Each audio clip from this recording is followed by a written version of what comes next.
నమస్తే, welcome to నేటి ధాత్రి. నేను మీ పవన్. ఈరోజు నేటి ధాత్రి టాప్ న్యూస్ పాయింట్ టు పాయింట్లా సప్తధారతో వికసిత భారత్కు బాట. ఎర్రకోట నుంచి ప్రధాని మోదీ పిలుపు. స్వయం సమృద్ధితో ప్రపంచ నాయకత్వం దిశగా భారత్. ప్రపంచానికి నాయకత్వం దిశగా భారత్ ఎదుగుతుంది. కానీ ఈ ప్రపంచంలో ఉండే సామాన్య మానవుడు మాత్రం బతకలేకపోతున్నాడు. ఇదంతా రాజకీయ నాయకులకు కనబడదు.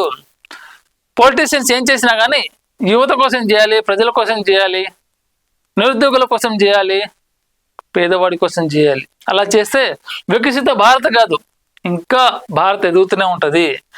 యువతకు ఏ నైపుణ్యాలు, జనగణనలో ఖచ్చితమైన సమాచారం ఇవ్వాలని విజ్ఞప్తి. రాజకీయ నేతలు ఖచ్చితమైన విజ్ఞప్తి చేయాలి, ఖచ్చితంగా ప్రజల కోసం చేయాలి. ప్రపంచానికి నాయకత్వం అంటే ఇది కాదు మనకు కావాల్సింది. ప్రపంచానికే పెద్దనగా మన భారతదేశం ఉండాలి. అది నిజమైన నాయకుడు చేసే లక్షణం. గోల్కొండ నుంచి తెలంగాణకు ప్రగతి పదానికి భరోసా. 72,000 ప్రభుత్వ ఉద్యోగాల భర్తీ. రైతు రుణమాఫీ, రైతు భరోసాతో సంక్షేమానికి పెద్దపీట. ఆరోగ్యశ్రీ పరిమితి 10 లక్షలకు పెంపు. కృష్ణా గోదావరి జిల్లాలో రాజీ పడే ప్రసక్తే లేదన్న సీఎం. నిజంగా ఇది హర్షించదగ్గ విషయం. తెలంగాణ సీఎం రేవంత్ రెడ్డి గారు మన ఆగస్టు 15 రోజు చాలా గొప్ప గొప్ప నిర్ణయాలు తీసుకున్నారు. మొన్నటి దాకా ఆ రాజ్య ఆరోగ్యశ్రీ 5 లక్షల వరకు ఉంది. కానీ దాన్ని 10 లక్షలు చేసి ఎంతోమంది పేదవాళ్ళకి భరోసానిచ్చారు. ఆరోగ్యంగా వాళ్ళ జీవితాన్ని బాగు చేసుకోవడానికి ఈ ఆరోగ్యశ్రీ పథకం అనేది ఎన్నో వేల లక్షల కుటుంబాలకు ఇది ఒక భరోసా అన్నమాట. గోదావరి జిల్లాలో రాజీ పడే ప్రసక్తి లేదన్న తెలంగాణ సీఎం. అయితే నీటి వాటా ఆంధ్రాకు, తెలంగాణకు, మహారాష్ట్ర మధ్య ఉన్న నీటి వాటాలు ఎక్కడ అంటే రాజీ పడే ప్రసక్తి లేదు. మన రాష్ట్రానికి రావాల్సిన నీళ్లు ఖచ్చితంగా మన రాష్ట్రానికి రావాల్సిందని మన తెలంగాణ ముఖ్యమంత్రి ఖచ్చితంగా చెప్తున్నారు. అయితే సీఎం రేవంత్ రెడ్డిపై హరీష్ రావు ఆగ్రహం. స్వాతంత్ర దినోత్సవం నాడు పచ్చి అబద్ధాలు. రాజకీయంగా అధికార పార్టీ నేతల మీద ప్రతిపక్ష పార్టీలు వాళ్ళు అధికారంలో ఉన్నప్పుడు వీళ్ళు అధికారంలో ఉన్నప్పుడు వాళ్ళ తప్పులను వీళ్ళు చూపిస్తారు, వీళ్ళ తప్పులను వాళ్ళు చూపిస్తారు. కానీ ఏది చేసినా కానీ ప్రజల్ని దృష్టి పెట్టుకునే మాట్లాడాలి. మీ స్వార్థ రాజకీయాల కోసం ప్రజలతో అయితే పని చేయించకండి దయచేసి. చేతిలో జాతీయ జెండా, గుండెలో అభివృద్ధి ఎజెండా. నిజంగా ఆంధ్రప్రదేశ్లో మార్పు జరుగుతుంది. మార్పు రావాలి. మార్పు వస్తేనే కదా మన దేశం ఆర్థికంగా కాదు జాతీయ స్థాయిలో భారతదేశం ఏది చెప్తేనే ప్రపంచ దేశాలు పాటించే దిశగా మనం ముందుకు సాగాలి. ఎందుకంటే 142 కోట్ల జనాభా ఉన్న దేశం. ప్రపంచంలో ఏ దేశంలో కూడా ఇంత జనాభా లేదు. చైనా కూడా అటు ఇటు ఉండొచ్చు, కాకపోతే మనకంటే చాలా తక్కువ వాళ్ళది. ఎందుకంటే ప్రతిదీ మన ఇండియాలో దొరుకుతుంది, కానీ బయట దేశంలో అంత వనరులు లేవు. 26 మంది ఉద్యోగులకు హెల్త్ ఇన్సూరెన్స్ కార్డులు అందజేసిన కేటీఆర్. నిజంగా అధికారం ఉన్నా లేకపోయినా బీఆర్ఎస్ పార్టీ మాత్రం ఈ మధ్య కొన్ని మంచి పథకాలు చేస్తున్నది. ప్రజలను దృష్టిలో పెట్టుకొని గతంలో చేసిన తప్పులు ఈసారి చేయకుండా ప్రజలపైన అంటే అధికారం అనేది శాశ్వతం కాదు, ప్రజలకు సేవ చేయండి, వాళ్ళే మీకు అభివృద్ధిని అధికారాన్ని కట్టజెప్తారు. ఎర్రకోటలో వేడుకకు హాజరైన బీఆర్ఎస్ ఎంపీ వద్దిరాజు కుటుంబ సభ్యులు. సీఎం రాకతో పరకాల పట్టణంలో కొత్త పనులు సిద్ధమవుతున్న సభ ప్రాంగణం. హాజరైన తెలంగాణ సీఎం రేవంత్ రెడ్డి గారు పరకాలలో పబ్లిక్తో ముఖాముఖి అంటే కొన్ని అభివృద్ధి పథకాల కోసం పరకాలకు వెళ్ళారు. కొన్ని మంచి పనులు కూడా శంకుస్థాపన చేశారు. ప్రజలతో మమైకం అవ్వడం కోసం ఇలాంటి సభలు ఏర్పాటు చేసుకుంటారు.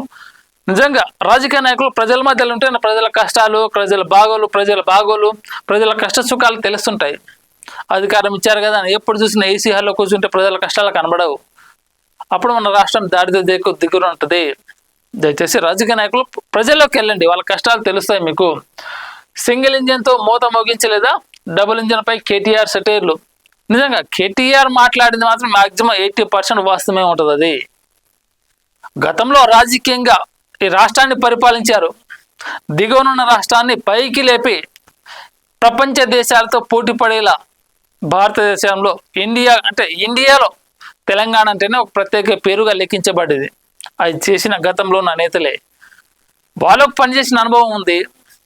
వాళ్ళు చెప్పేదానికి ఖచ్చితంగా పాటించాలి. ఎందుకంటే రాజకీయంగా ప్రజలపైన భారాన్ని మోపది ఏ పార్టీ అయినా. ముస్తాబైన మ్యూజికల్ గార్డెన్ నేటి నుంచే కాకతీయ మ్యూజికల్ గార్డెన్ సందర్శకులకు అందుబాటులో. పెద్దలకు 50, పిల్లలకు 20 ఎంట్రీ ఫీజు టికెట్. తెలంగాణలో ఇంకో ముఖ్యమైన అప్డేట్ ఏంటంటే గతంలో రేషన్ కార్డులు ఇలా చూసుకునే నెంబర్ ఇంట్రెస్ట్, కానీ ఇప్పుడు డిజిటల్ రేషన్ కార్డు అనమాట. స్మార్ట్ రేషన్ కార్డులు ఎక్కడ చూసినా కానీ తెలంగాణలో స్మార్ట్ రేషన్ కార్డు ప్రతి అంటే దానిపైన తెలంగాణ ముఖ్యమంత్రి ఫోటో ఉంటుంది, అలాగే సివిల్ సప్లై శాఖ మంత్రి ఉత్తమ్ కుమార్ రెడ్డి గారి ఫోటో ఉంటుంది, దాని మీద క్యూఆర్ కోడ్ స్కానర్ ఉంటుంది, వెనకాల వాళ్ళ డీటెయిల్స్ వస్తాయి. చిన్న కార్డు ఏటీఎం కార్డు తరాలోనే చాలా చక్కగా చేశారు. కానీ దాని మీద ఒక అంటే వ్యతిరేకత ఉంది. ఏంటంటే ఇప్పుడు ఈ ప్రభుత్వం అధికారం ఉంది కాబట్టి వీళ్ళ ఫోటోలు పెట్టుకున్నారు, నెక్స్ట్ వేరే ప్రభుత్వం వస్తే వాళ్ళు పెట్టుకుంటారు. ఇలా ప్రజాధనం వృధానే కదా. దయచేసి రాజకీయ నాయకుల ఫోటోలు తీసేసి భారతదేశం మన తెలంగాణ రాష్ట్రం యొక్క లోగోతోటి ఒక కార్డును చక్కగా చేస్తే రాబోయే ప్రభుత్వాన్ని కూడా ప్రజాధనం వృధా కాకుండా కాపాడడం వల్ల అవుతాం. మన ఫోటోలు పెట్టుకుని మనం పబ్లిసిటీ చేస్తే ప్రజలు గమనిస్తారు ఖచ్చితంగా. ఇది మాత్రం ప్రభుత్వంలో ఉన్న రాజకీయ నాయకులకు తెలియాలి ఇవన్నీ. వరంగల్ జిల్లాలో స్మార్ట్ రేషన్ కార్డులు పంపిణీ మంచి ఏటీఎం కార్డు సైజులో రూపొందించారు, కానీ ఫోటోలు పెట్టడం అనేది ఇది మంచి పద్ధతి కాదు. గతంలో ఆంధ్రప్రదేశ్లో ఏదైతే జరిగిందో ఇప్పుడు తెలంగాణలో కూడా అదే జరిగే పరిస్థితి ఉంది. మనం చేసే సేవ ప్రజలకు తెలియాలి కానీ దాని మీద మన ఫోటోలు ఉండాల్సిన అవసరం లేదు. ఆ విధంగా రాజకీయ నాయకులు కూడా మారాలి. కాటన్ సెర్చ్ పేదల కాలనీకే పరిమితమా? పోలీసుల తనిఖీలు మంచిదే, మరి పెద్దల కాలనీలో మాట ఏంటి? నిజంగా ఇప్పుడు ఈ రాజకీయంలో పోలీసులు కూడా రాజకీయ నాయకులకు బానిసలు అవుతున్నారు. వాళ్ళు ఏం చెప్తే చేయాలి, చేయకపోతే సస్పెండ్లు ఉంటుంది, ట్రాన్స్ఫర్లు ఉంటాయి, ప్రమోషన్లు ఉండవు, ఇంక్రిమెంట్లు ఉండదు. ఎంతసేపు పేదవాడి మీద యుద్ధమే తప్ప బలిసిన వాళ్ళ మీద యుద్ధం ఎవరు చేయడు. పేదవాడి మీద యుద్ధం చేస్తే వాడు ఓడిపోతాడు, వీళ్ళు గెలుస్తారు. కానీ బలిసినోడి మీద చేస్తే ఎవరు గెలుస్తారు ఊహించలేదు, అంత టైం వేస్ట్. పేదవాడి మీద దాడి చేస్తే అంటే ఒకే దాడి పని అయిపోద్ది పేదవాడి పని. హుందాతనం కోల్పోతున్న రాహుల్, రాజకీయాల్లో హుందాతనం అవసరం, సమయానుకూలంగా మంచిగా మాట్లాడేలా వివరించాలి, సమస్యలపై అవగాహన ఉండాలి. అందులోనూ ప్రతిపక్ష నేతగా ఉన్న వ్యక్తికి ఇవన్నీ అవసరం.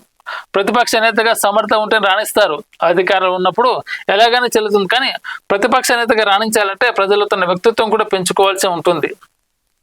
అయితే పార్లమెంట్లో ఉద్దేశించి వ్యాఖ్యలు అనమాట. రాజకీయ నాయకులు అధికారులు ఉన్నప్పుడు ఏది చెప్పినా కానీ నడుస్తుంది, కానీ ప్రతిపక్ష హోదాలు ఉన్నప్పుడు ఎలాగో అధికారం లేదు, ఏ తప్పు మాట్లాడలే కానీ జైలు గడిలు ఓపెనే ఉంటాయి. ప్రతిపక్ష నేతగా ఉన్నప్పుడు నోటిని కొంచెం కంట్రోల్ పెట్టుకొని మాట్లాడుకోవాలి, ప్రజల జీవితాల గురించి మాట్లాడుకోవాలి తప్ప పరస్పర వివాదాలకు వెళ్ళొద్దు.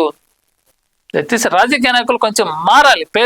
పేదల కష్టాలని, పేదల సుఖాలని, వాళ్ళ ఇష్టాన్ని దగ్గరుండి చూస్తేనే ఈ వ్యక్తిత్వం, ఈ జీవితానికి ఒక అర్థం ఉంటుంది. రాజకీయ నాయకులు మారినంత కాలం ఈ పేదవాడి జీవితం అనేది అట్నే ఉంటుంది. మన తెలంగాణలో లీడర్లు మారాలి, ప్రజలు వాళ్ళకి కావాల్సిన లీడర్ని వాళ్ళే ఎన్నుకోవాలి. ఇది వాళ్ళ మన నేటి ధాత్రి టాప్ న్యూస్. లేటెస్ట్ అప్డేట్స్ కోసం మన నేటి ధాత్రి ఛానల్ని సబ్స్క్రైబ్ చేయండి. అలాగే మీకు నచ్చిన వీడియోని లైక్ చేసి, షేర్ చేసి, కామెంట్ చేయండి.